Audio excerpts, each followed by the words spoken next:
بسم اللہ الرحمن الرحیم۔ ایم ایس نیوز HD5 کی ناظرین السلام علیکم۔ امید ہے کہ آپ لوگ سب خیریت سے ہوں گے۔ جو مین ٹاپک ہے وہ ہے توشہ خانہ 2 کیس کی تفصیلات۔ اسلام آباد ہائی کورٹ کا گھٹیا کردار، اس پر بھی بات کریں گے اور آپ لوگوں کو اس کی تفصیلات سے آگاہ کریں گے۔ جیسے کہ آپ جانتے ہیں، عمران خان صاحب کی القادر ٹرسٹ کیس میں سزا ہوئی اور اس کے بعد PTI کو توشہ خانہ 2 کیس کی لیگل ٹیم کو یہ امکان تھا کہ سزا ہو، لیکن میں نے کہا تھا کہ اگر توشہ خانہ 2 کیس میں سزا ہوئی تو اس میں عدالت کا کوئی قصور نہیں ہوگا، صرف PTI کی لیگل ٹیم کو قصور ہوگا۔ میں نے آپ لوگوں کے ساتھ وہ پوائنٹ شیئر کیے تھے اور آپ کو بتایا تھا کہ PTI کے پاس بہت بڑا چانس ہے، کیا ان لوگوں نے یہ چانس آزمایا یا نہیں۔ جیسے کہ آپ جانتے تھے 27ویں آئینی ترمیم نہیں ہوئی تھی تو ان کے پاس آپشن موجود تھے کہ اس کو 6 ماہ یا 4 ماہ سے زیادہ عرصہ ہو جائے تو ہائی کورٹ کیس نہ سننے تو ان کے پاس سپریم کورٹ کا آپشن ہوتا ہے کہ سپریم کورٹ سے رجوع کیا جائے کہ ہمیں انصاف میں دیر ہو رہی ہے، ہمارا ٹرائل کا فیصلہ بہت جلد آ جائے گا، اس لیے اسلام آباد کورٹ کو حکم دیجیے کہ وہ فیصلہ جلد از جلد کرے اور ٹرائل کورٹ کو کہے کہ اس وقت تک فیصلہ روک دے اور ٹرائل رک جائے۔ تو جس طرح آپ جانتے ہیں علی چتھا اور دوسرے جو لوگوں کا ٹرائل تھا وہ اس لیے رک گیا تھا جب تک سپریم کورٹ اس پر فیصلہ نہ کرتی، لیکن اب اس کیس کو بھی لمبے عرصے کے لیے ملتوی کر دیا گیا۔ وہ آپ مجھ سے بہتر جانتے، اب ان کی کیسوں کی سماعت نہیں ہو رہی۔ تو مجھے بتائیں کہ PTI کی لیگل ٹیم کیوں نہیں گئی؟ مثال کے طور پر آپ کے سامنے اور جو شیری رحمان کی بیٹی ہے اس کا کیس، ایمان مزاری کا کیس آپ لوگوں کے سامنے کہ میری بات سچ ہوئی ہے کہ نہیں، کہ سپریم کورٹ سے جایا جا سکتا تھا۔ تو PTI کی لیگل ٹیم توشہ خانہ 2 کیس کے لیے جو بریت میں اسلام آباد ہائی کورٹ میں کیس تھا وہ سنوائی نہیں ہو رہا تھا، تو اس کے لیے سپریم کورٹ میں 1 سال سے زیادہ عرصہ ہونے کے باوجود بھی PTI کی لیگل ٹیم اور PTI کے لوگ وہاں نہیں گئے۔ ایم ایس نیوز کی ناظرین، ہمارا تو کام ہے آپ لوگوں کو انفارمیشن پہنچانا اور آپ لوگوں تک پیغام پہنچانا تاکہ آپ کو اس کی معلومات حاصل ہو سکے۔ اب عمران خان صاحب کا القادر ٹرسٹ کیس کی سماعت نہیں ہو رہی تو ان کو چاہیے کہ سپریم کورٹ میں جائیں اور عمران خان صاحب کا کیس سپریم کورٹ میں مقرر کریں۔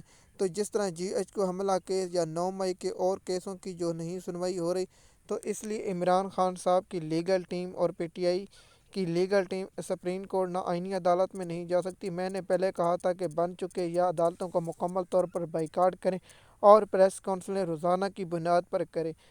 دیکھیں، اسلام آباد ہائی کورٹ کا ویسے بھی گھٹیا کردار ہے کہ ایک کیس عمران خان صاحب کے جو خلاف ہوتا ہے اس کو فوری طور پر مقرر کر دیا جاتا ہے، جو عمران خان صاحب کا کیس ہوتا ہے اس کو مقرر نہیں کرتا۔ تو سلمان اکرم راجہ اور سلمان صفدر سے میرے سوالات ہیں کہ آپ سپریم کورٹ کیوں نہیں گئے اور عمران خان کی سزائیں معطل کرانے کی اور عمران خان کی بریت کی کیسیں کیوں نہیں سنیں؟ میں اس پر 9 مئی کے جو 12 کیس ہیں اس پر میں ہمیشہ کہتا ہوں کہ یہ PTI کی لیگل ٹیم کی غلطی تھی۔ میں نے بہت کوشش کی کہ ان تک پیغام پہنچایا جائے اور ان کو کہا جائے کہ ایسی بات جو ہو وہ سپریم کورٹ یا انٹرنیشنل عدالتوں یا عالمی عدالت سے رجوع کرے۔ تو PTI کی لیگل ٹیم اس میں اب آتے ہیں کہ عمران خان صاحب کے 2 کیس رہتے ہیں، 12 کیس جو 9 مئی کے ہیں اور ایک GH کو حملہ کیس ہے۔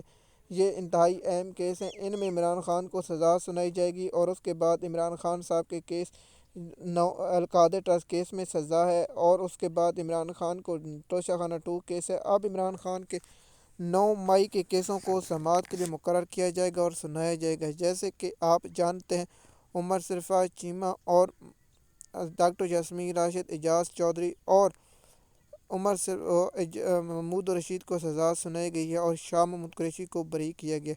تو کیا PTI کی جو ان کے میں ہے، سب سے پہلے ہم نے کہا تھا کہ اسلام آباد ہائی کورٹ میں چیلنج کرنے کے بجائے پشاور ہائی کورٹ میں چیلنج کرنا چاہیے تاکہ عدالت کو پریشر بنے اور عدالت کے پاس یہ ہے۔ تو سب سے پہلے کیا جنید اکبر نے عمران خان صاحب کی ملاقاتوں پر کہا تھا کہ اگر بند ہوگی تو میں وہ کروں گا، یہ کروں گا اور تجارتی راستے بند کروں گا؟ کیا جنید اکبر کی وہ بات سچ ہوئی ہے یا نہیں؟ یہ بھی قابل غور ہے۔ تو ایم ایس نیوز کی ناظرین، اس میں PTI کی لیگل ٹیم کا بھی قصور ہے جو عمران خان صاحب کے کیسوں کو اعلیٰ عدالت میں نہیں لے کر جاتے، صرف اتنا ہی ادھر بھی پھر گھومتے رہتے ہیں۔ اگر عمران خان صاحب کا کیس سپریم کورٹ میں چلا جاتا تو شاہانہ 2 کیس اور القادر ٹرسٹ کیس، اور اب ان کے پاس جی ایچ کو یا دیگر کیس ہیں وہ جائیں۔ دیکھیے اگر اسلام آباد ہائی کورٹ مسترد کر دیں لیکن یہ عدالتیں کام ہی نہیں کرے، کیونکہ ان کے جو پالتو اسٹیبلشمنٹ کے جانور منیر فاروق ہے وہ آ کر اس کا پٹا چھوڑا جاتا ہے، وہ عدلیہ پر بھی اور سب لوگوں پر شروع ہو جاتا ہے۔ تو اس لیے اس نے پہلے ہی کہا تھا پاکستان کا جو بچہ جانتا ہے، ان کو کہنے کی ضرورت نہیں، جو بنائی گئی ہے جو عدلیہ اس میں ہمیشہ ملٹری عسکری مریم پالتو جج بیٹھائے گئے ہیں، تو اس لیے ہمیں تو کوئی اس پر وہ بھی پریشانی نہیں ہے کہ کیونکہ سب کو پتہ ہے اس کے پیچھے ایک ہی شخص ہے جو سب سسٹم کو کنٹرول کر، اور پاکستان کا بچہ اس کے بارے میں جانتا ہے۔ لیکن افسوس ہے کہ پی ٹی آئی کی لیگل ٹیم اور پی ٹی آئی کے لوگ میڈیا پر صرف ایک ہی نقطہ اٹھائیں، عمران خان کے کیس مقرر نہیں کہ یہ انسانی حقوق کی خلاف ورزی ہے، اور تمام لوگ اور تمام کے یہی کہنا چاہیے کہ یہ انسانی حقوق کی خلاف ورزی ہے اور شریعت کی خلاف ورزی ہے کہ کیس مقرر نہیں ہو رہے، یہ تو اسلام کے خلاف ہے۔ اس لیے ان کے لوگوں کو بیٹھ کر میڈیا پر پریس اور بریفنگ کرنی چاہیے تھی، کیونکہ انصاف دینا عدالتوں کا کام ہے۔ اگر عمران خان صاحب اس میں گناہ گار ہیں تو درخواست مسترد کریں، اگر گناہ گار ہیں تو عمران خان کو بریت کی درخواست دیں۔ تو اس لیے پی ٹی آئی کی لیگل ٹیم نہ یہ لوگ کرتے ہیں۔ ایم ایس نیوز کی ناظرین، آپ جانتے ہیں اگر آپ ہمارے چینل پر نئے ہیں تو چینل کو سبسکرائب کریں، لائک کریں، تاکہ آپ کو آنے والی ویڈیو وقت پر ملتی رہے۔ شکریہ۔